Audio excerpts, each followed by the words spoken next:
Hi everyone, thank you for joining the PR webinar today. We're just going to give it a couple of minutes, give a chance for everyone to join the webinar, and then we will get underway. Thank you.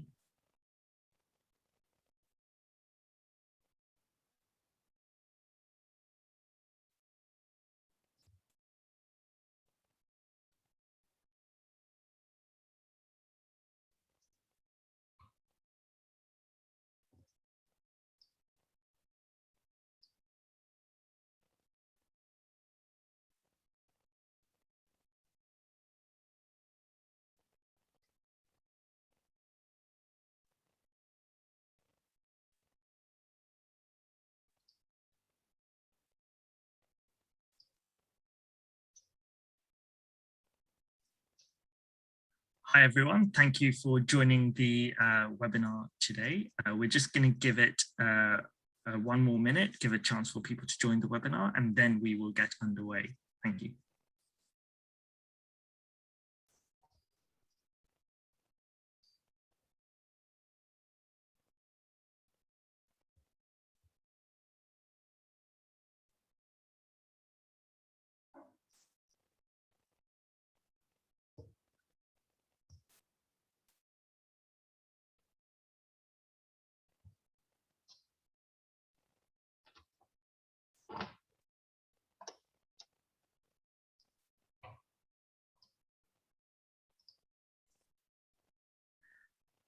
Great.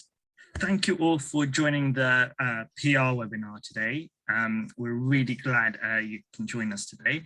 The webinar today is about PR, and today we have Becky Slack from Slack Communications delivering the webinar.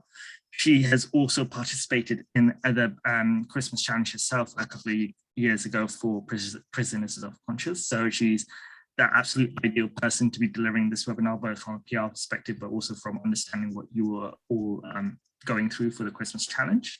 We obviously also have Bethany with us today, who I'm sure many of you will have spoken with before via email. Just before we begin, a quick bit of housekeeping. If you have any questions for the Q&A portion of the webinar, please put them in the Q&A box at the bottom of your Zoom panel. Please put them in as the webinar is going along so we can pick them out ready for the Q&A session at the end of the webinar. The actual content will last between 30 to 45 minutes, and then we will move on to the Q&A session portion of the webinar. Reminder that the webinar is being recorded. We will upload the recording on our YouTube channel, and we'll put up the link and the slides for this webinar in the webinars article, which is available from your campaign dashboard. So look for that to be updated.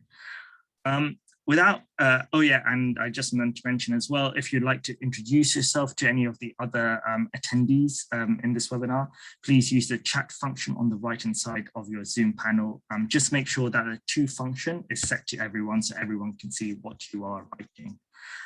But without further ado, I'll hand over to Becky. Thank you, Sahil, and good afternoon, everybody. Lovely to see so many names joining us. There's a few familiar names there as well, so hello, everybody. My name is Becky Slack. I'm the Managing Director of Slack Communications, which is a PR and communications charity agency that's set up primarily to support organisations like yours. We work predominantly with small to medium-sized organisations, helping them to communicate. I've also worked and do still work as a journalist, doing social affairs journalism. I've also worked on women's lifestyle publications and within the charity sector trade press. I've written a book on effective media relations for charities. And as Sahil says, I've also worked as a fundraiser, most recently for Prisoners of Conscience, and helped them with their Big Give challenge, Christmas challenge in December 2019. So lots of experience from different sides of the fence to share with you today. And I hope you're all feeling really excited about the Big Give. It's a really excellent opportunity for your organisation, both from a fundraising point of view, the opportunity to build those relationships with your donors, but also, as we're going to talk about today, to start building networks within the media industry. So What are we going to cover today? First of all, we're going to have a quick look at understanding the media, because this is really important. If you don't understand how journalists work, then it's really hard for you to pitch good stories into them and to build good relationships with them. So we're going to look very quickly at that. We're going to look at what makes a good story. We're going to talk through the pitch process. Throughout all of this, there's going to be examples of previous Big Give Christmas Challenge coverage, as well as some other media coverage by smaller organisations to help give you some inspiration. And then at the end, we're going to have a quick chat about some opportunities that there are for you. So please stick around to the very end. So, understanding the media. What is it that journalists do, and how do they work? What is it that you need to know about them? So first of all, what is their job? So journalists, we're storytellers. So speaking with my journalist hat on, we're storytellers. We gather information, we investigate stories, and then we turn that into pieces of content, whether that's in print, digital, or broadcast format, that help educate and inform the public about events and issues that are going on and how they affect people's lives. And we particularly have a role within accountability and help holding those people with power to account. What does this mean for you? Well, it means that what journalists are looking for are really good stories. The story is absolutely the essential thing that you need to be thinking about. What journalists don't like to be is a branch of your marketing department. You can take out advertising for that, or use social media. So what they're looking for are really good stories. Journalists don't particularly care about your key messages or your fundraising targets, or even the fact that you do great work as a charity. As we're going to see, charities do good work isn't really a story. That's what's expected. So your job as PR, as doing the PR for your organisations, is to think about how you can turn what you do into something that's interesting and relevant for a journalist and the publication that they work with. Also, it's worth mentioning as well is that journalists are really, really busy. Their offices have been, their teams have been cut down to the bare bones, and they are often working really, really hard and doing very long hours to turn out the stories that they have to. I have a colleague who used to work at the Metro, and she was responsible for turning out 8 stories in a shift, between 8 and 12 stories every shift. Well, you know, an 8-hour shift, that's an hour per story, which isn't a very long amount of time. So they're really under pressure. But this actually gives you a really good opportunity, because journalists are crying out for really good stories. So if you provide them with what they need, then there's a great opportunity for you there. So what is it that makes a story? As I indicated before, charity does good work isn't really a story. There isn't really anything new or unique or different about that. As this quote here says, when a dog bites a man, that is not news, but when a man bites a dog, that is news. So it's basically journalists are looking for something that's not happened before, something that's new, something that's going to help change the lives of their readers, or help inform their day-to-day lives in some way. So a good sort of checklist for you as you're thinking about what stories you want to offer the media. Is it new? Has it been talked about before? What's unique or different about this? Is there a shocking or surprising element to it? And how is this relevant to the audience that journalist is writing for? And above all, it needs to be interesting. How you can tell whether something is interesting, we use this thing internally called the so what test, where basically you ask yourself, will anybody but you actually care about the story that you're pitching? Does it tell the journalist and their audience there's something they don't already know? Is this a story and definitely not an advert? And again, this is really important. Journalists really hold on to their editorial integrity. And if they are writing about things that feels like a pitch on behalf of a company or a charity that could run as an advert, then they're not going to be interested in that. And then just really, are you really, really sure this is interesting? Like, who is this going to be interesting to? And if you answer no to any of the above, then it doesn't pass the test. So a good thing to do would be to maybe test the idea with family and friends to see whether they care about the subject that you're trying to pitch in or not. Just to give you a bit of a sense check on whether what you're doing is actually interesting to a wider audience or not. So from the Big Give Christmas Challenge point of view, what is it that makes a good story? Well, there's kind of 4 key things that you're looking for.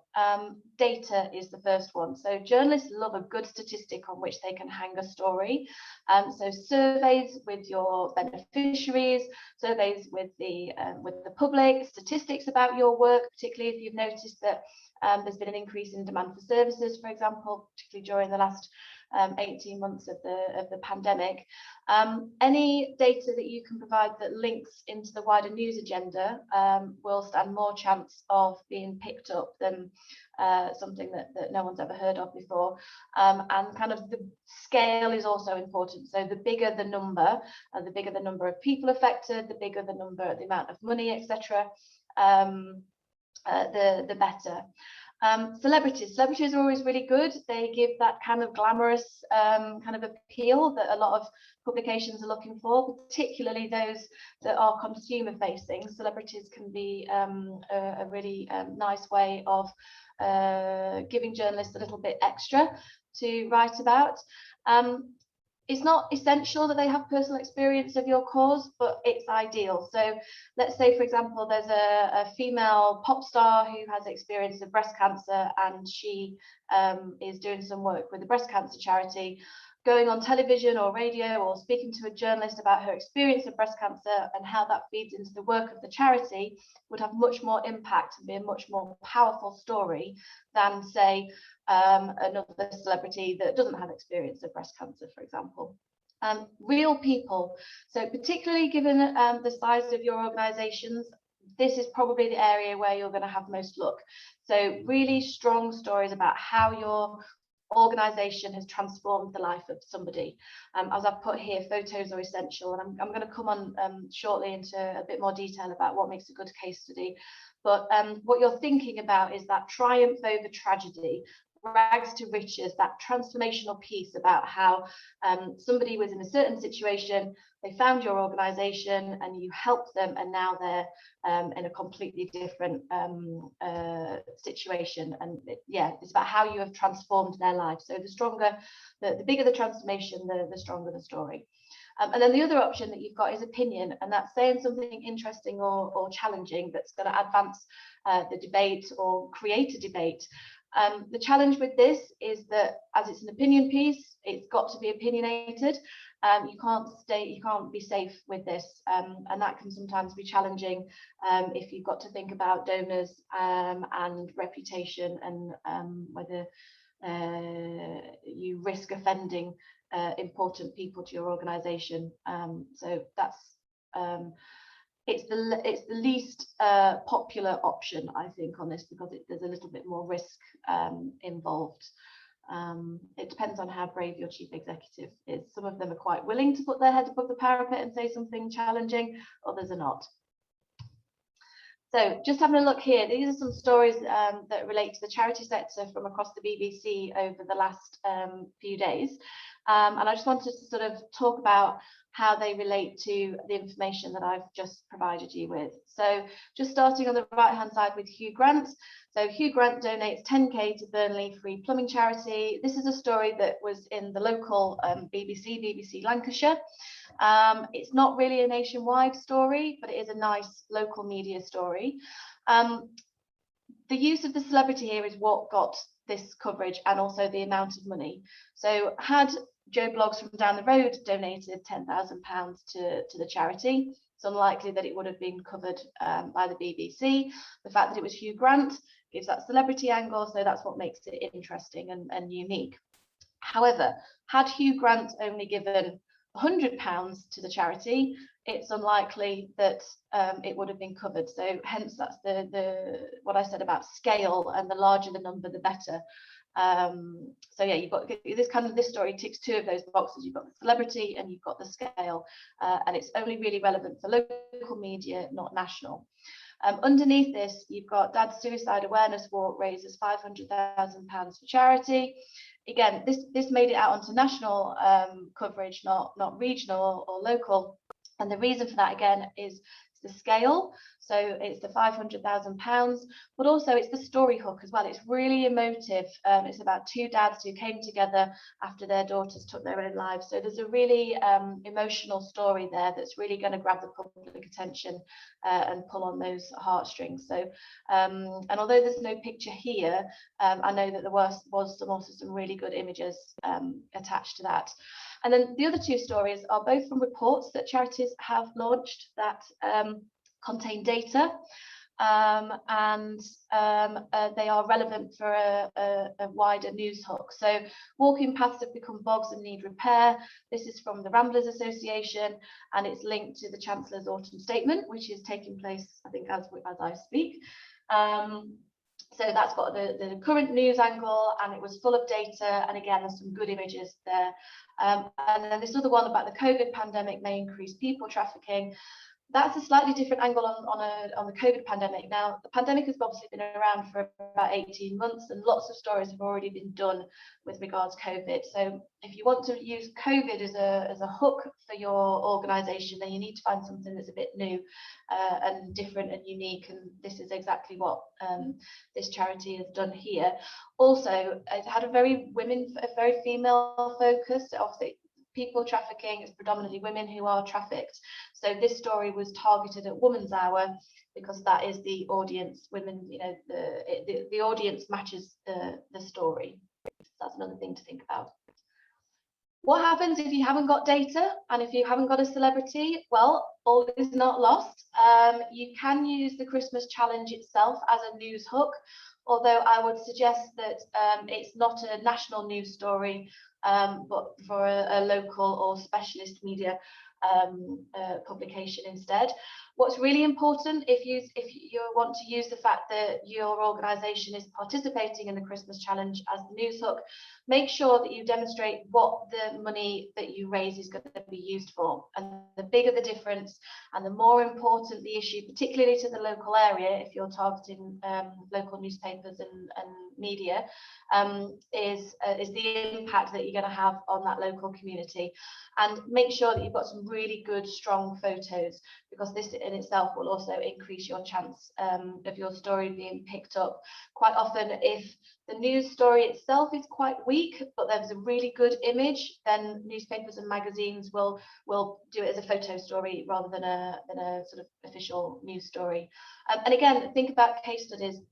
The more you can do to put your beneficiaries forward, to let them speak about your work and really demonstrate the difference that your organisation makes and that your donors will make if they donate, then the better. Let your case studies do as much of the talking for you as possible if you can.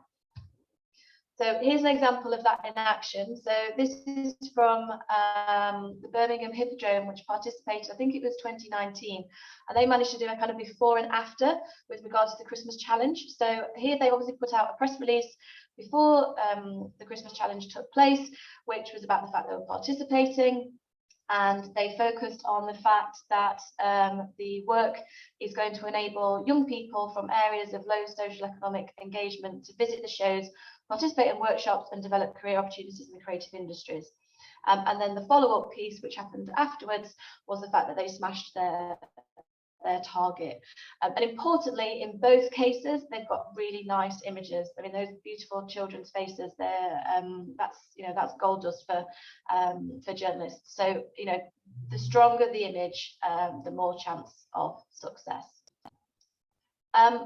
Don't just focus on news. News is obviously important, but news isn't the only thing that journalists write. So I just wanted to very quickly talk through some other types of content that you might want to be able to, you might think about pitching out. So a news story, this is a story that reports information that wasn't previously known. Then you've got features. So features tend to be those longer pieces of content that usually involve some analysis. There'll be a couple of case studies in there, a bit more detail, a bit more colour. And there's some opportunities there for you. If your story isn't strong enough as a standalone news piece, then a journalist might be interested in writing and including your organisation as part of a feature. That might be it might be a roundup of what charities are doing in the local area. It might be a piece looking at homelessness, and if you're a homelessness charity, you could contribute to that. Op-eds, so that's a kind of journalist term for an opinion piece or a blog that's providing personal comment on a particular issue. Most publications will publish these. From a journalist point of view and an editor point of view, these are kind of cheap, free copy that help fill gaps in print versions and also online, particularly online, given that it's 24/7 and there's much more copy that needs to be provided these days in a sort of internet driven world. However, that doesn't mean that you could be boring, and the same rules apply. What you have to say something interesting that's going to get people talking, that's potentially divisive or polarizing in some way. So again, you need to think really carefully about what that means for your organization. And you've got things called news in brief, which you might see them. They're kind of like Christmas lists: what's hot, what's not, 10 Christmas presents to buy for your family this year, that type of thing. And then we've got case studies again. And again, just to reiterate, I think probably given the size of your organization, then case studies are going to be a real opportunity for you. All those wonderful stories about the work that you do and the people that you help. So just to give you an example of what this means in practice. So let's take the issue of loneliness this Christmas. A news story would be 2 million older people will spend Christmas alone, finds a report by Charity X. So this is it's got a data-led angle. It's based on a report, so you've got a good statistic to hang the story off, and it's topical because it's about Christmas. Then you've got a feature idea. Might be inviting a lonely older person for dinner this Christmas is more than just a nice gesture. You could save their life. And featuring a comment or a case study from the charity and the data from its report. Turning the report into an opinion piece, into an op-ed. It's a social disgrace that 2 million pensioners will be on their own this Christmas, says Chief Executive of Charity X. How would this work as a nib, as a news in brief? 10 ways to reduce your plastic consumption this Christmas shopping season. And option number 4 might be, instead of presents, buy a Christmas dinner for a lonely pensioner via the name of the charity. And then the case study: local resident Alice, 87, and a former nurse at the Royal, lives on her own. She'd been hospitalised 6 times in the last month until a volunteer from the charity helped turn her life around. So you can see you've got one report, but lots of different ways in which you can use that data to generate media coverage. And here's an example. It's from a couple of years ago, from Fair Share, charity Fair Share, and the Telegraph, when they featured in their Christmas charity appeal. But I thought it was a nice way of showing how to turn content into different types of feature. So basically, Fair Share, they were talking about the scale of food waste in the UK and around the world. So they were able to create a news story which looked at the scale of food waste. They then developed some recipes to help people waste less in the kitchens themselves. And then there was this feature on the end, which is a kind of how-to. It's got a case study in there and also lots of data. And again, a nice photograph of the man surrounded by all of that fruit and vegetables. So one focus, which is food waste, 3 different types of content here, which all of which is nice and media friendly. So just to make what makes a good case study, I've talked about how important case studies are, but actually getting the right case study it can be a challenge, but can also be a really great opportunity for you as well. So again, in the same way that news stories need to be unique and interesting and offer something shocking or surprising or different, so too do your case studies.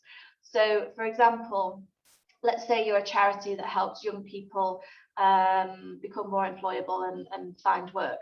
Now, a story of just a normal person, a normal young man from a town, and the charity helps him go through the employability program, and then he gets a job. That's vaguely interesting. There's nothing particularly exciting about it. But if that young man has something really unusual about his backstory, then that's what gives it that level of interest and makes it unique. So is there a disability? Does he come from a particularly deprived background? Has he faced particular challenges throughout his life? And so what is it that makes this an unusual story? So think triumph over tragedy, rags to riches, large-scale transformation. Some emotion in that as well would also be really helpful. Photos, I cannot emphasize the need for really good photos enough. I know that there's been many times in the past where I've been working with charities and there's been a really good case study and I've really needed a photograph in order to be able to run the piece, and they've not been able to give me the photograph, and so I've had to drop it because we can't run it without a photo. So make sure that you've got good photos. I know that sometimes as an organisation, particularly if you work with vulnerable people, it's not always possible to show their faces, but a good photographer can be creative and can come up with other ways of telling that story without actually featuring their face in a way that's suitable for editorial purposes. And then also permission. Make sure that you've got permission from the case study before you pitch it to the media, because again, there's nothing worse than being promised a story and you've fed it into your piece and you've created space for it, you've done all the work, and then there's no permission that's been given and you've had to drop it. It's really annoying. You end up putting a black mark against the name of the charity because they've wasted your time, and that doesn't do anything for your relationships with the media. So make sure that you've got permissions. If you want an example of a really nice case study, there's a piece here that we were working with a charity called AFK, and we placed a case study about a disabled girl from Afghanistan who they've been working with, and I've shared the link at the bottom of the slide here where you can read the full story, and you'll be able to see there's a really nice tale there from about her life in Afghanistan, the experience that she had in Lebanon, and then when she came to the UK, and also the work that she's done with the charity. So it's a really nice piece. So how to pitch? Let's very quickly go through this pitch process, because this in itself is quite a skill, and there's a few techniques here that I want to share with you. So first of all, you need to identify your story. How do you do that? Well, think about what's important to you. Who's the audience that you want to reach? What is it that you want them to know? And what is going to be interesting to them? Think about the so what test that we've been through earlier. Why are these people going to care about this story? Why should they take the time to, out of their busy days, to read what you have to say or to watch what you have to say? Is there something interesting that you know that others don't? Is there something that's going to pique their interest? What is going to grab their attention that you have been working on? Can you make this fit with the wider news agenda? Who's the human being at the centre of this story? And then also, have you got something to say that will generate debate or advance conversation? So have a think about all of these issues when identifying your story. Then once you've got your story, you need to have to think about which media are going to be interested in this. So the audience that you want to target, what publications do they read? What do they look at online? Which TV and radio do they watch and listen to? So try and match those two audiences together. Think about the strength of your story and whether this is a regional story, local, or whether it's national. Is this something that's likely to make it into print, or is it a web-only piece? Think about how you might need to tailor it to fit the actual kind of format of the publication that you want to target. And then importantly, think about frequency. So will your timelines fit with their press deadlines? Most monthly and bi-monthly glossy women's and men's lifestyle publications will already, for Christmas, will already be going to print, or will be about to go to print. So you've missed your opportunity for print version, for the print publications of those, but there may be opportunities online on their websites. Weekly newspapers, local newspapers will have a press deadline for the print version every single day. With online content, there's normally a little bit of flexibility, so there's much more of an opportunity to pitch much closer to the actual Big Give Christmas challenge itself. So think about which publication it is you want to target, who their audience is, and making sure that your story is relevant to them, and then make sure that you work within the timelines that the journalists are working to. So just another example of how a charity has made a story fit 3 different audiences. So again, it's from a couple of years ago, but still relevant, and it's a report that a small charity did, Birthrights, which is focused on human rights and childbirth. which was looking at women being denied a caesarean section when giving birth. So we've got a piece here in Elle magazine, which is very much focused on women. It talks to the woman. It's all very much about when you're in labour, what do you want, etc. What do you think about this? Then we've got the Nursing Times, which is the trade publication for nurses, and it's very much about the data that's included in the report, but from a nursing point of view. And then at the bottom, you've got the Guardian doing a much more general, generic piece, but with a really good case study from somebody who had experienced being denied caesarean choice. So again, one report, 3 different audiences and 3 different types of media here. So you've got your story, you've identified the media that you want to target. How do you know whether it's strong enough for them and whether they're going to pick it up? So first thing you need to think about is, what is the headline of your story? If you can't think of an interesting headline that relates to your news piece, then your story probably isn't newsworthy, so you need to go back to the drawing board. Is this story going to be of interest to the media that you've selected? You can find this out by looking back through past issues. Have they covered similar stories? If they haven't, then it's probably unlikely that they're going to care about your story, unless, of course, you've got something really significant to say. If it has been done before, then you need to make sure that you're giving them a new or different angle, because journalists don't like to cover the same issue more than once, because by its very definition, it's not new anymore, unless, of course, they're writing a feature and doing it in a bit more detail, as previously outlined. And then also, again, this is really, really important. Can you actually deliver everything that's needed for the story? In terms of the data, the quotes from the chief executive or from your beneficiaries, can you provide them with the case studies, with the photos, etc.? If you've got a gap in any of that, then don't pitch it out, because again, it's really, really frustrating as a journalist if you are promised something or offered something and then it's not delivered.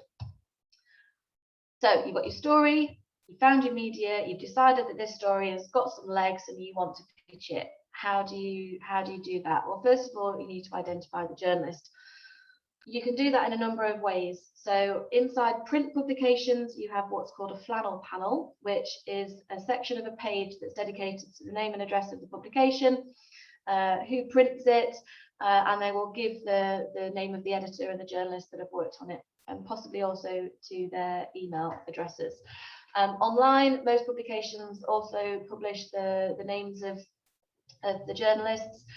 Also look at previous coverage that's similar to the story that you want to pitch and see which journalist has written about it, and then contact them directly and say, I've seen you've covered stories like this in the past, would you be interested in doing something similar about our organisation? And then also, if you're really lucky, you've got access to something like Gorkana or Agility, which is a database of journalist email addresses, then that's obviously a really helpful resource. Then you need to make the approach. A few tips for you. So there's some debate about whether your approach should be tailored specifically to that individual publication, or whether a blanket email that sends the same press release or email out to all the journalists at the same time. Some people say that only tailored approaches are worth it. Some people don't bother with the blanket email at all. Personally, I like to do a mixture. So we will identify a handful of journalists that are really important to us, and we'll make a tailored approach to them. We tend to do this before we send out the press release more broadly, so that they get a heads up on it. And then we will send out a blanket email containing the press release to everybody else. Now, when sending the press release, don't just attach it as a PDF. Journalists are both conscious of malware and the fact that the opening documents can be very bad for their computers and their IT systems, but also they're really busy, and frankly, clicking on a PDF is one click too many. What you want to do is make sure that the body of the press release is included in the email, so that if you are lucky enough that they open your email, which is the first challenge, then they will just scan read the email and see whether it's of interest to them or not. On that note, make sure that your subject line is one that's going to stand out, because as with point 2 here, there's more than 25 email pitches a day at least. journalists are bombarded with email. I remember a time when I was getting about 250 emails a day. And so trying to spot what's useful and what's relevant to me in amongst all of that noise was really difficult. So I looked very specifically for really strong subject lines that told me what I needed to know. So don't just say things like press release, because that's boring. No journalist is going to care about that. So pull out something interesting that's going to be relevant to that journalist to use in the subject line. Use a named email account rather than a generic one, because again, from the spam filters, they might end up in a journalist junk or clutter, but also journalists like to deal with real people, so use a named email account than a generic one. Be relevant. You don't need to include lots of kind of woolly, oh hi, how are you doing, blah blah, hope you're having a beautiful day, all that kind of stuff. You can just send a release. What I prefer to do is I will do dear so and so, and then a kind of brief note about the headline within the sort of the initial opening part of the email, and then I'll copy and paste the rest of the full press release below. Make sure you include all the necessary information. Journalists are really, really busy. As I mentioned before, my colleague who worked at the Metro, she had to turn out at least 8 stories a day. She does not want to be spending time on the phone, on email, chasing bits and pieces of information. So give as much as you possibly can within the email itself. Who, what, where, why, when are the absolute musts, plus extras such as links, quotes, images, etc. If you can't put it all into one email, then send a Dropbox links or a G Drive link, but make sure they've got access to it and they don't have to request access, because again, that's really frustrating. And make sure you follow up. Again, journalists are busy, they get bombarded with emails. They probably didn't see your email the first time. They probably didn't even see it the second time. Chase and chase and chase. Which brings me neatly on to point 6 and 7. Just making the approach once. I'd be really, really surprised if any journalist gets back to you off the back of one email. You need to follow up a second time, possibly even a third. If there's no response after the third chase, then give up because you've not been successful. But don't just leave it to the first approach, because it's unlikely that they're going to see your message in amongst all of those other emails. Is it worth picking up the phone? You can try. Sometimes on the news desk they may answer the phone. I rarely answer the phone, and I know lots of my other journalist colleagues also rarely answer the phone unless we're expecting something that relates to a story that we're writing. So email is normally the preferred way to get in touch with people, but you never know, you look with the phone. So your story has been successful. You've found a journalist that's willing to write about it. Now you need to make sure that you provide them with what they want, and really importantly, when they want it. So some things to note. You don't control the story, they do. So they know their audiences and their job much better than you do. So if they say to you, I really like this story, but I want to approach it from a slightly different angle, then as long as it's not going to harm your organization or your beneficiaries in any way, then go with it. If you say no, it's got to be done from this point of view, then they're probably not going to do it. So, and you're probably going to end up with a black mark against your name. So, work with them to give them what they need. If you promise something, deliver it. If they ask you for something and you say yes, then make sure you give it to them. Really importantly, meet their deadlines. Journalists, as I said, are really busy. They've got deadlines to meet. And there is nothing more frustrating than waiting for somebody to get a photo over to you or to confirm a quote or something like that when you've got your press date rapidly approaching and you've got editors breathing down your neck. There's no, oh, well, I'll get it to you tomorrow if they need it at 3 o'clock that afternoon, because then you've missed the boat. If you can't deliver something that they want, then offer them an alternative. And if you really, really can't do something, then make sure you give them plenty of warning so that they've got time to find something else. Because again, it's really frustrating and it used to make me really cross if I'd got a nice neat space waiting on a page that a story was supposed to be dropping into, and then the organisation I was working with on the story couldn't sign off because their chief executive was in a meeting. That made me really cross, and I wouldn't work with them again after that because they'd messed me about. All of the pressures that journalists are under and what it is that they need. Once your story has been successful, share it across social media. It's good for you because it shows your audiences that that you've got this great coverage, but it's also really good for the journalist and their publication. They want lots of make sure you share it and squeeze as much value out of the coverage as you possibly can. And then finally, make sure you thank the journalist, much in the same way as you would thank a donor. They've given you something here. They've given you space, they've given you bandwidth, they've given you an opportunity to reach new audiences, which is a gift in the same way, as a financial donation is. So make sure you thank them. Also will help you strengthen that relationship with the journalists further, and so they will remember who you are for future coverage. So just a couple of other examples, just to provide a bit of inspiration. So this is from the last Big Give Christmas Challenge. It's from a charity in the Peak District.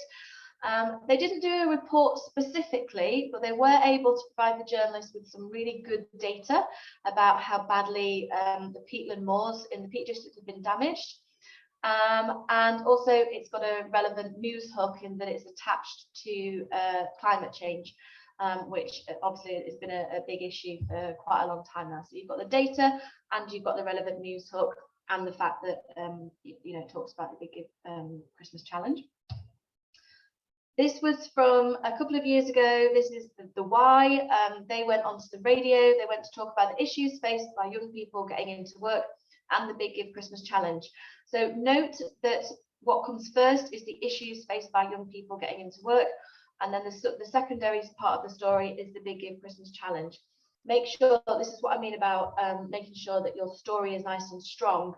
If you're participating in the Big Give and you haven't got a hugely significant data hook, then find other things about your work that's interesting to talk about. Make sure that you go in first with good stories about your work, followed by the fact that you're participating in the Big Give Christmas Challenge, because the Big Give Christmas Challenge on its own just isn't strong enough. You've got to make sure that this is about your work. And with this, obviously, you've got the representative from the charity, Emma Knight, and then you've got Lauren, who's a case study. So giving both the perspective of the organisation and a case study. This is something that I worked on with Prisons of Conscience. So it's an example of Beyond News. So this was a feature for HR News. The money that Prisons of Conscience was raising as part of the Big Give Christmas Challenge was to help refugees and asylum seekers get into work. So we did a piece on the 6 qualities that will get you hired. And we also used it as an opportunity to build relationships with our corporate supporters, some of whom were recruitment consultancies. So we asked them what they thought the most important qualities were, and managed to give them a bit of a mention in this piece as well. So it served a number of purposes. We built relationships with our corporate supporters. They got some PR. We got some PR. We managed to refer to the Big Give Christmas Challenge as well. So that kind of ticked a lot of boxes for us. So finally, before we go on to questions, as Sahil mentioned, we're helping the Big Give with the wider PR activities around the Christmas Challenge.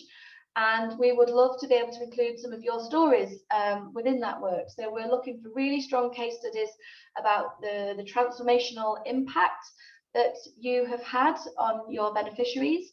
Again, that triumph over tragedy, rags to riches, that type of thing, the really big transformational pieces. We're looking for case studies, and we're also looking for celebrity stories. So if you're working with a celebrity and you think they might be interested in participating in some media coverage, then we would really, really love to hear from you. We can't obviously guarantee that we'll use all of the stories that you put forward, but we'll try and include as many as possible. There's a form online here, you can see the link, or you can contact the Big Give directly and they'll send you some information.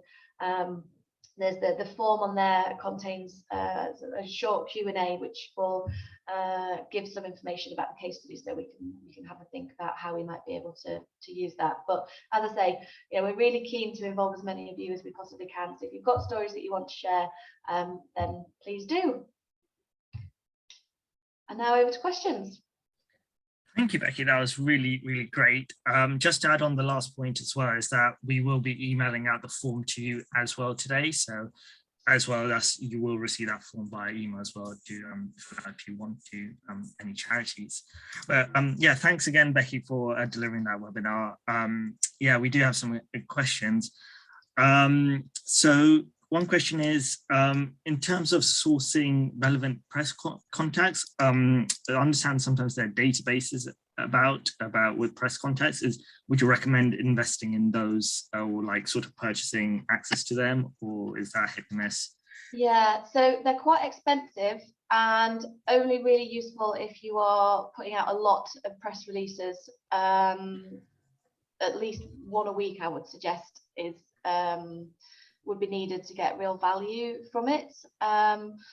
Agencies like ours, we have access to those, so it might be that if you were to work with somebody else who's got a database, that might be a more affordable way to do it. Some of them I think might offer discounts for small to medium-sized organisations. You could perhaps negotiate a better deal, but I think that really it's only really if you're putting out a lot of press releases that it's worth investing in something like that. Great. And in terms of following up once you've contacted someone at an organisation, do you have like a sort of guideline? Should it be like a week after, or yeah, so it depends on how it depends on the timeline that you're working to within the story, so and how soon before press day it is. So let's say you send your press release out a week before you were hoping to get coverage. I would say maybe leave it 2 days and then follow up, and then maybe follow up again the next day. Which then kind of, if they do then pick up on it, it then gives them a couple of days to turn the story around. Okay, and so in terms of like actually with the initial contact, would you advise like getting in touch with as much notice as possible? Yes. So yeah. Yeah. And so you don't want to leave it, basically don't leave it too late. No, exactly. And I think in the subject line, it might be worth including the date that the campaign launches, so that again, when they're skim reading through their ridiculous list of emails in their inboxes, they've got a clue as to the time sensitivities attached to the story in the subject line. And for like charities that are working nationally in different towns and cities, should they syndicate stories across local press versus national press? Yeah, so again, it depends on the strength of the story. Quite often, we've found in the past, and I think this will be relevant sort of throughout the year for all types of press work that they're doing, not just around the big give. But we find that quite often, if we place a really strong case study in the local media, then often national media will pick up on it, because that's where a lot of national journalists get their stories from. They look through local newspapers and magazines to find leads. For national coverage, it's absolutely dependent on the quality of the story and whether there's a national interest in it. Because what you've got to think about is there's only so many pages in a magazine or a newspaper, and there's only, although the internet's kind of infinite, there's really only a certain amount of space on a website for coverage as well, and editors will block out that space, and they'll plan the content that they want to fit in that particular section. And you are competing not only against 167,000 charities, but against small businesses, other individuals. You know, you're competing in that space against so many other organizations and people. So your story's got to be really, really good in order to get national coverage. Great. And should charities try and plug into like trending topics? I guess the turnaround would have to be pretty quick from that. For example, like the budget today, that would really need to be a really quick turnaround before it sort of goes off. Yeah, exactly. So let's use the budget as an example, since though that's really relevant. If you want to pitch something about the budget, really, like most editors will have that coverage planned, I would say at least a week, maybe 3 days before it actually happens. If they're doing opinion pieces, they will have probably commissioned something so that they know that they've got something dropping in that's going to be timely and relevant. If something breaks that morning and you want to get coverage on that particular topic, it needs to be immediate. It can't be that afternoon because it's already going to have been done, and it definitely can't be the next day because you're going to be too late. It's the next day is like it's old news. So you need to work really quickly. If you're going to do that as well, I would recommend that you clear out space in your chief executive's diary, because again, as I talked about, there's nothing worse than being promised something and then it's got to get signed off by the chief executive, but is in a meeting for the next 3 hours and can't be disturbed. So like, make sure that all the different people within your organization who are working on that, whether it's, you know, somebody who's writing it, the policy person, the person who needs to sign off on it, the case study that's featuring in it, like, make sure everybody's available. Otherwise you're going to miss the boat. Would it be also helpful, like for charities in general, to have like press templates ready, so they have like some of the stuff like boilerplates all ready to go, maybe images if they can, and then add additional images, so it's more work. Less work, yeah, exactly. Do as much prep as you possibly can. And also I would recommend, and just this generally, not just for the big give, but as a general kind of thing to do with comms, is like, what is it you want to say to people? What are you prepared to stick your head above the parapet on? How do you want to frame that? What type of language are you happy to use? Are you not happy to use? And then that way, if you've already thought about things that you want to comment on and what you want to say, then you're prepped and ready, and you've kind of got some key messages to use as a guide, so you can turn content around really quickly should an opportunity arise. So think in advance. In terms of long-term thinking, I guess some charities would want to build those relationships with the local press. Is there any like sort of particular tips in approaching or building relationships with local press? Yeah, I mean, it used to be back in the day that you could phone up a journalist and invite them out for a coffee and they'd say, yes, that would be really nice. Some may still be up for doing that. Given how busy journalists are, it's unlikely. I find that a nice way to build relationships with people is through Twitter or LinkedIn. So maybe start by liking and sharing some of their stories, maybe comment on the bottom of them, try and build up a bit of a rapport with them online first so they know who you are, and then either email them or drop them a DM and say, like, I'm doing this work, you might find it interesting, do you want to would you like to come and meet with us or have a chat over the phone? Also, I mean, depending on the patch that the journalist is covering, they're probably attending events and conferences and things as well. So, you know, make sure that you're going to the same events that the journalists are going to and try and hang out with them. Obviously, that's harder in the time of COVID because a lot of that stuff's been cancelled. But even, you know, are they speaking at an event online? Something like this, you know, if there's journalists in the audience who are participating, you spot their name in the chat, then like try and, you know, make a connection with them. Then it's about relationship building, the same way as what you would build relationships with potential major donors. I would kind of view it in a similar kind of way to that. Really great advice there about how to approach in this and keep those relationships going. And just one more thing on that note is that, like, journalists really are busy, and I know that I've said this a million times about this, but they really are. And basically what's happened is that in a lot of editorial teams, budgets have been cut, and a lot of publishers have invested much more in sales and marketing than they have done in the actual editorial capacity. And you know, because the editorial team is shrinking, journalists have got so much more that they need to do, and that bit of free time that they used to have to go out and about and meet people and have nice conversations and lunches and stuff, that's been cut down to the absolute bare bone. And so don't be surprised if journalists are quite abrupt and a little bit rude at times. Don't let that put you off.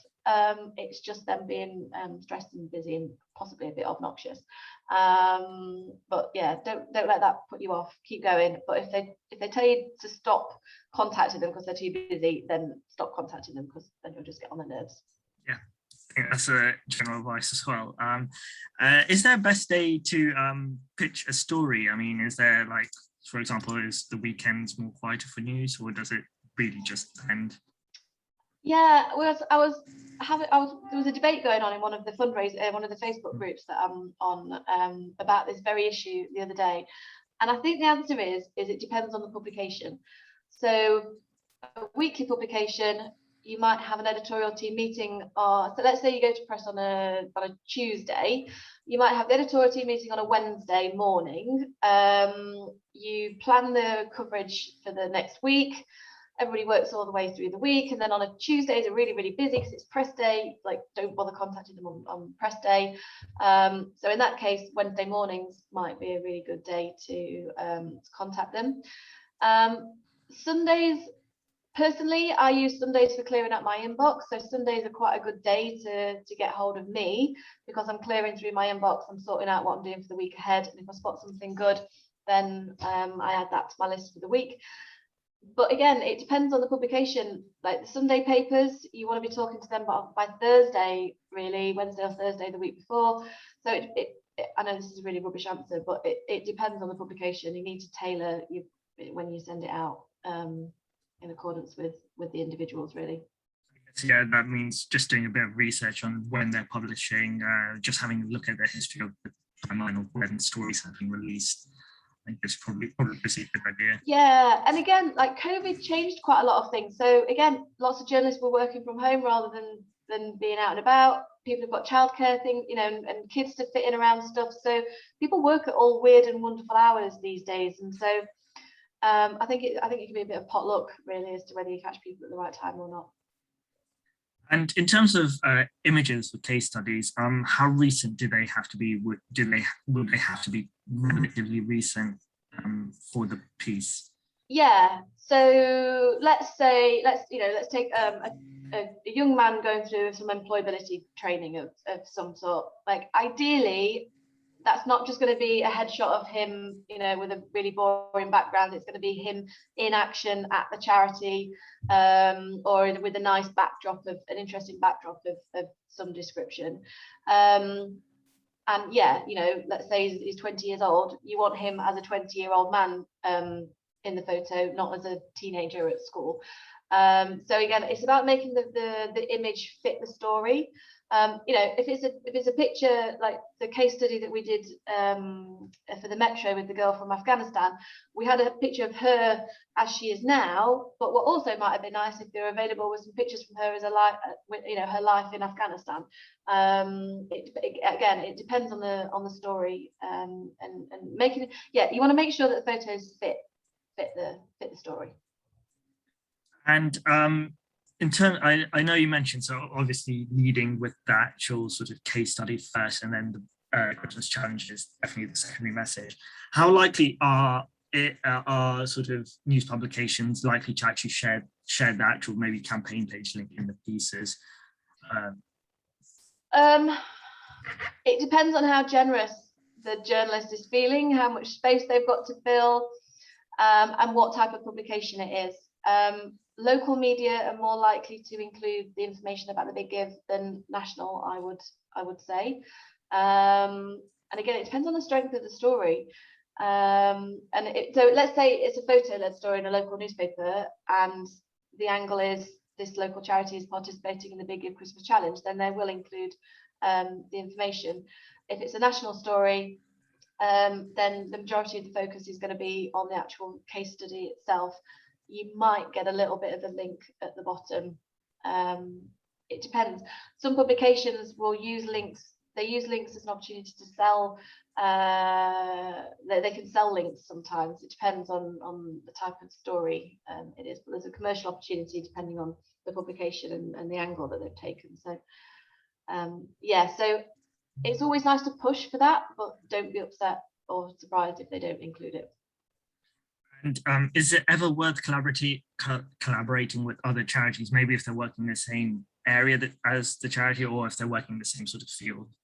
Yeah, and I think actually that's a really good point. I think for small, particularly the very small charities, if you create a collaboration, you know, there's power in multiple organisations working together. So yeah, that's a really nice idea. And it might not even, like, it could be, you know, let's say it could be 3 homelessness charities that are working together, or it could be a group of small charities from a local area, and they're all participating in it. Let's say, you know, Ripley in Derbyshire, where I grew up, and there's 3 or 4 charities there. It could be that, you know, this is what's happening in the local voluntary sector within this area, within this particular area. That in itself is quite a nice story for local media. And I think we have a final question, which may be quite loaded, but I understand it. Is it worth investing in a PR agency to help with the cut through? Like, as you mentioned, obviously we're working with you, we're very happy to be working with you. From your perspective as a journalist, do you think just coming from PR agencies are slightly more stronger than maybe directly from charities?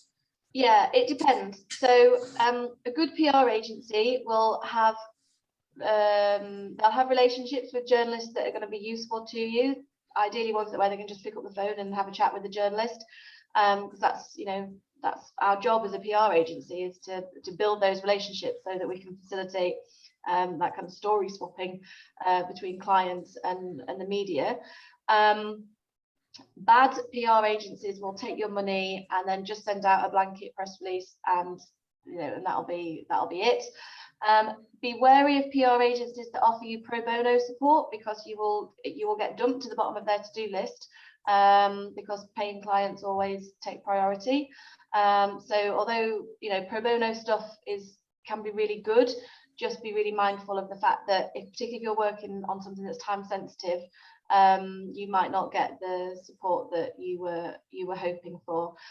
It can be really helpful working with a PR agency. It depends on how much skill you've got in-house and how well you know the media. And if you've done this kind of work before and you know what you're doing, then, you know, and you've got capacity, then you don't need a PR agency.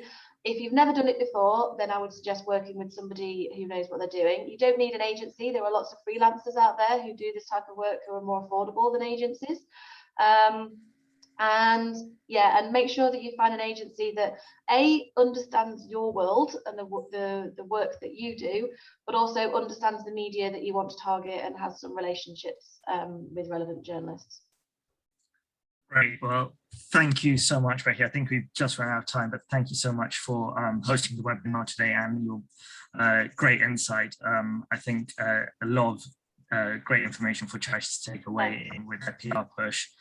It's my pleasure. And just to say that if there was anything that people didn't understand from the slides and they want to talk about it, or there's any questions that they kind of think, oh, I wish I'd asked that, then by all means get in touch. The best way to get hold of me is via Twitter or WhatsApp rather than email, because I get bombarded with emails and I never see them.